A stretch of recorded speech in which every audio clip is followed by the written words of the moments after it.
It was pain in a pantsuit. I refer to Hillary Clinton claiming her biggest regret was the Benghazi terror attack. You know, my biggest, regret is what happened in Benghazi. It was a terrible tragedy, losing 4 Americans, 2 diplomats, and now it's public, so I can say 2 CIA operatives, losing an ambassador like Chris Stevens, who was one of our very best. The regret is apt. Not only did 4 Americans die, but the fallout and lack of follow-up makes the White House, and especially Hillary, look bad. So is this regret really about the attack or about how it reflects on her? I don't know. But cynicism is the only correct response after living among political animals like the Clintons for so long. People who stay married for political purposes. People who appoint pals for political purposes. People who breathe for political purposes. The regret for Benghazi is laudable, but also safe, for it occurs after 2012, an election in which an administration and a media colluded to avoid such unseemly topics, like a poorly defended embassy or pretending a video is to blame. Like the IRS story and the DOJ, Benghazi was swept under a rug so Obama could win. By the time the election was over, that rug looked like Mount Everest. And so regretting Benghazi now is like regretting that you lied on your resume after getting that great job. It means little now. And maybe the regret comes from the fact that the story lingers as a reminder, not of incompetence, but injustice, that no matter how Hillary's supporters in the media try to Febreze the failures, the faces of the dead still look at you, eyes wide open. They saw it all, even if the media chose not to. All right, Dana, was this admission all about 2016? Is this the start of somehow kind of cauterizing that wound?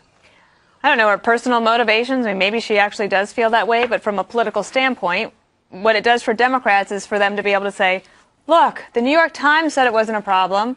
She's apologized for it. And we need to move on. Republicans will be strongly against her, partly because of Benghazi. Then you'll have independents who will have to look at her comments, both at the hearing afterwards and then at this paid speaking event that she was attending. And they'll have to decide if it's enough of a character issue for them to vote against her or not. Yeah. Andrea, do you think there'll be any Democratic challenger that will bring it up, or will they agree that that should not be common? If I were running against her, I would most certainly bring it up. I think it would be foolish not to. And even a step further, Dana, than what you mentioned, I think she's doing this, too, because she knows Republicans will bring it up, so that when they do, she can not just say, like Obama did with his books, oh, I addressed that in the book. She can say, you're bullying me. I said I regret this. Stop bringing it up. You're unreasonable for bringing it up.